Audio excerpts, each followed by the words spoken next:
दोस्तों, स्वर्ग में पार्टी चल रही होती है। तभी वहां पर अचानक से एक राक्षस आता है और उधर हमला कर देता है। तभी बाकी के देवता भी रानी की रक्षा के लिए उस राक्षस से लड़ने लगते हैं। पर वो राक्षस की ताकत बहुत ज्यादा थी, क्योंकि वो राक्षस बताने आया था कि वो भी बहुत ज्यादा ताकतवर है और उसे स्वर्ग में रहने का हक है। तभी अंदर से ली निकल कर आता है और अपने रियू नाम के हथियार से उसके मुंह पर हमला करता है। उसके एक ही हमले से राक्षस ढेर हो जाता है। यह देखकर रानी ने वहीं पे उन्हें रोक दिया और रानी कहने लगी कि ये सब मैंने ही किया था। मैं ये देखना चाहती थी कि तुम में से कौन है जो मुश्किल पड़ने पर शांत दिमाग से काम लेता है, इसलिए ये हमला मैंने ही करवाया था। तभी रानी ली की तरफ देखती है और उसे बधाई देती है, क्योंकि ली एक ऐसा था जिसने हमला होने पर घबराया नहीं और एंड तक वो लड़ता रहा। रानी ली से खुश हो जाती है और इसे एक तोहफा देती है। वापस से उनका जश्न शुरू हो जाता है। जैसे ही पार्टी खत्म हुई, लुई को कुछ अजीब सा महसूस हुआ। वो अपने रियू नाम के अस्त्र से वापस से हमला किया, जिससे अगर कुछ हमला हो तो पहचान सके, पर ऐसा कुछ भी नहीं हो रहा। रियू ली से गलती से धरती पर गिर जाता है। यह देखकर लुई थोड़ा घबरा जाता है, क्योंकि स्वर्ग का कानून था कि कोई भी बिना इजाजत के धरती पर नहीं जा सकता। अगर कोई बिना पूछे नीचे जाता है तो उसे बहुत ही भयानक सजा मिल सकती थी।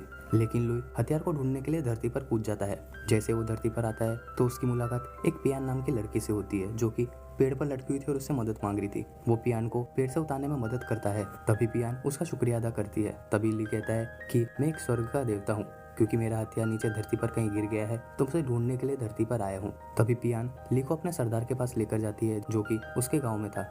जैसे ही वो दोनों गांव में जाते हैं तो देखते हैं कि गांव पर कुछ राक्षसों ने हमला कर दिया है, क्योंकि राक्षस उनका कीमती खजाना चुराने आए थे, जो कि एक जादुई अंडे जैसा था। तभी ली उनसे लड़ने लगता है और वो एक एक करके सभी राक्षसों को हराने लगता है।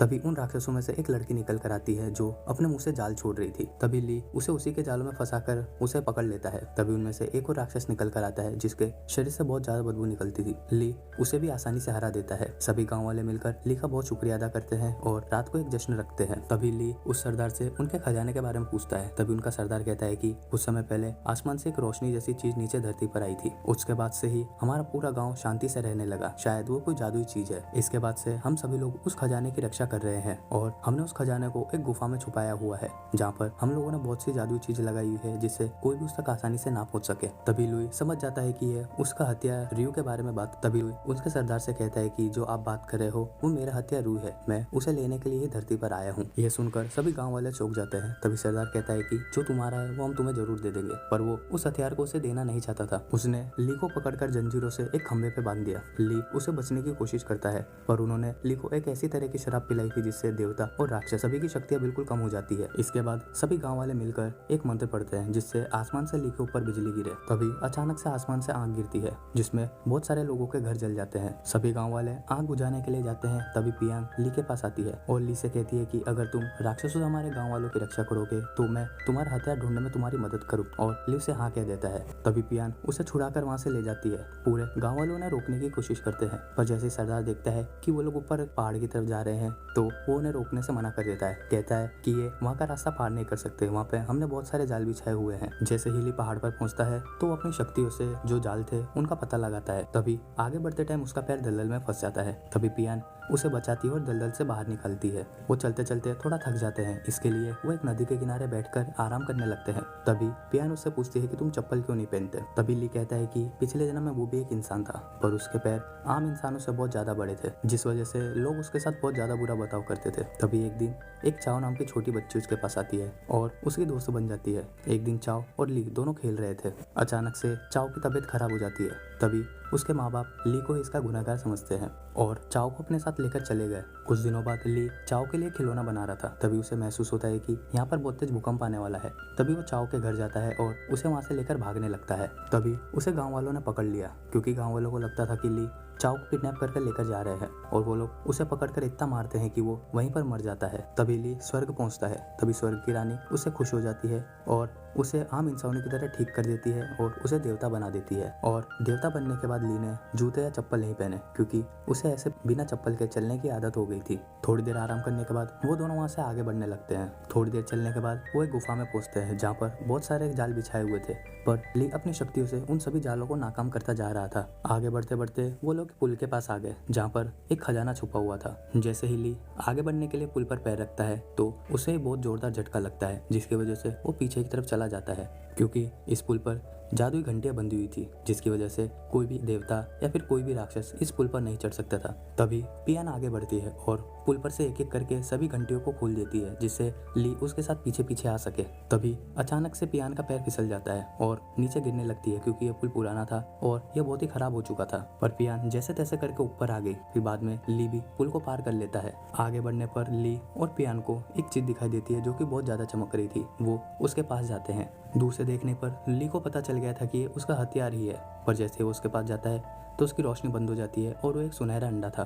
तभी कुछ राक्षस भी वहां पर आ जाते हैं, क्योंकि वो भी इस चीज को चुराना चाहते थे। पर ली उसे उन राक्षसों को दे देता है, क्योंकि वो उसका हथियार नहीं था। और राक्षस उस सुनहरे अंडे को लेकर वहां से चले जाते हैं। ये देखकर पियान को बहुत बुरा लगता है, क्योंकि सभी गांव वाले मिलकर इसके खजाने की रक्षा करते थे और ली ने उसे राक्षसों को दे दिया। और वो इस खजाने को वापस गुफा में रखने के लिए ली की मदद मांगती है, पर ली उसे इनकार कर वहां से चला जाता है और पियान अकेली उस खजाने को लेने के लिए उन राक्षसों के पीछे जाने लगती है। दूसरे दिन ली जैसे ही गांव की तरफ पहुंचा तो गांव वालों ने उसे एक जाल में बांधकर उसे पकड़ लिया। तभी गांव का सरदार पूजा करने लगा ताकि वो उस पर वापस से बिजलियां गिरा सके। पूजा शुरू हुई और कई बार ली पर बिजलियां गिरी, पर ली अमर था क्योंकि वो नहीं मर सकता था, इसलिए उस पर बिजलियों का कोई असर नहीं हो रहा था। यह देखकर सभी गांव वाले चौंक जाते हैं और उन्हें पता चल जाता है कि ली हकीकत में एक देवता ही है, और वो सब ली के सामने झुक जाते हैं। तभी वहां से एक बूढ़ी औरत निकल कर आती है और कहती है कि ये इसके लायक नहीं है, क्योंकि ये हमें अकेला ही उन राक्षसों के हवाले छोड़कर जा रहा है, ये कोई देवता नहीं है। उसकी बात सुनकर ली को पियान की याद आती है, क्योंकि वो अकेले ही उन राक्षसों के पास खजाने के लिए जाती है। दूसरी तरफ गुफा में सभी राक्षस सुनहरे अंडे को देखकर उससे परेशान हो रहे थे। तभी पियान भी वहाँ पर एक बिल्ली वाले राक्षस का रूप बनाकर आगे की तरफ बढ़ने लगती है और वो उन राक्षसों के पास जाकर मिल जाती है। उसने राक्षसों को पागल बनाकर उनसे वो अंडा ले लिया और वो वहाँ से बाहर निकलने लगी। पर बाहर निकलते टाइम सभी राक्षस उसे देख लेते और पहचान जाते हैं कि ये एक इंसान ही है। उन्होंने तुरंत ही पियान को पकड़ लिया और जैसे ही वो उसे मारने वाले थे तभी वहाँ पर ली आ जाता है। तभी ली सभी राक्षसों को बुरी तरह मारता है और वहाँ से अंडा लेकर बाहर की तरफ निकल जाता है और वो अंडा लेकर वापस से गांव की तरफ आने लगते हैं। उन दोनों को देखकर गांव वाले खुश हो जाते हैं, क्योंकि उनके पास खजाना था और खजाना सुरक्षित था। उन लोगों ने अंडे को फोड़ने के लिए एक पूजा शुरू की, लेकिन अचानक से अंडा फूट जाता है। तभी उसमें से क्वीन नियाओ नाम का एक राक्षस निकल कर आता है। ये वही वाला राक्षस था जिसे ली ने ऊपर स्वर्ग की पार्टी में हराया था। नियाओ कहता है कि मैं अकेला ही ऐसा राक्षस था जो स्वर्ग में रहता था, पर स्वर्ग के लोग मुझे परेशान करते थे और मेरा मजाक उड़ाते थे। जब पार्टी चल रही थी तो वो कहता है कि मुझे लग ही रहा था कि तुम सभी देवता एक जैसे ही होते हो, इसलिए उसने उधर ली पर भी हमला किया। पर ली ने अपने हथियार रियो की मदद से उसे हरा दिया और जैसे वो नीचे गिर रहा था तो नीचे गिरते टाइम वो एक सुनहरे अंडे के रूप में बदल गया। पर गांव वालों को ऐसा लगता था कि ये अंडा इनकी रक्षा करेगा, पर असल में ये एक राक्षस था। तभी नियाओ ली पर हमला कर देता है और उसे गिरा देता है और बाकी के गाँव वालों पर हमला कर आधे गाँव को तहस नहस कर देता है। ली उसका सामना करने के लिए वापस खड़ा होता है, पर नियाओ उस पर हमला कर देता है, क्योंकि धरती पर आते ही ली की ताकतें बहुत ज्यादा कम हो चुकी थी। अब नियाओ ली को जैसे मारने के लिए उस पर हमला करता है तभी उसके सामने पियान आ जाती है। ली ने सोचा नहीं था कि पियान उसे बचाने के लिए अपनी जान तक कुर्बान कर सकती है। वो हमला आकर डायरेक्ट पियान को लगता है। तभी पियान को ली पकड़ लेता है। तभी ली पियान के माथे पर देखता है तो उसे अपने हथियार रियो का निशान दिखाई देता है। उसे देखकर ली समझ जाता है कि पियान उसके हथियार रियो का ही रूप थी, क्योंकि पिछले जन्म में ली के मरने के बाद चाओ बड़ी हो गई थी। उसकी बीमारी बहुत ही खतरनाक थी, जिसकी वजह से वो बाद में मर जाती है। वो हमेशा भगवान की पूजा करती रहती थी। इस वजह से स्वर्ग की रानी खुश हो जाती है और उससे अगले जन्म में क्या बनना है उसके बारे में पूछती है। तो वो कहती है कि मैं हमेशा से ली के साथ रहना चाहती हूँ, क्योंकि ली तो देवता बन चुका था। तभी स्वर्ग की रानी उसे रियू बना देती है, जो कि ली के साथ हमेशा रहे। जैसे ही रियान मरती है तो वापस से एक रियू हथियार में बदल जाती है, ताकि ली न्याओ से लड़ सके और जीत सके। दोनों वापस से लड़ने लगते हैं और युद्ध भयानक होने लगता है। तभी ली अपने रियू से एक हमला करता है, जो जाकर डायरेक्ट नियाओ को लगता है और वहीं पर ढेर हो जाता है। तभी स्वर्ग की रानी बाकी देवताओं के साथ धरती पर आती है और वो ली को कहती है कि तुम्हें इसकी बहुत बड़ी कीमत चुकानी पड़ेगी, तुम बिना इजाजत के धरती पर आए हो। तभी सभी गांव वाले उनके आगे झुक जाते हैं और ली को माफ करने के लिए कहते हैं और कहते हैं कि इसने राक्षसों से हमें बचाया है, तो आप इसे बख्श दीजिए। तभी रानी उसे माफ कर देती है। तभी ली कहता है कि आप नियाओ को भी माफ कर दो और इसे एक मौका और दीजिए जिससे ये अपनी गलती को सुधार सके, और रानी नियाओ को भी माफ कर देती है।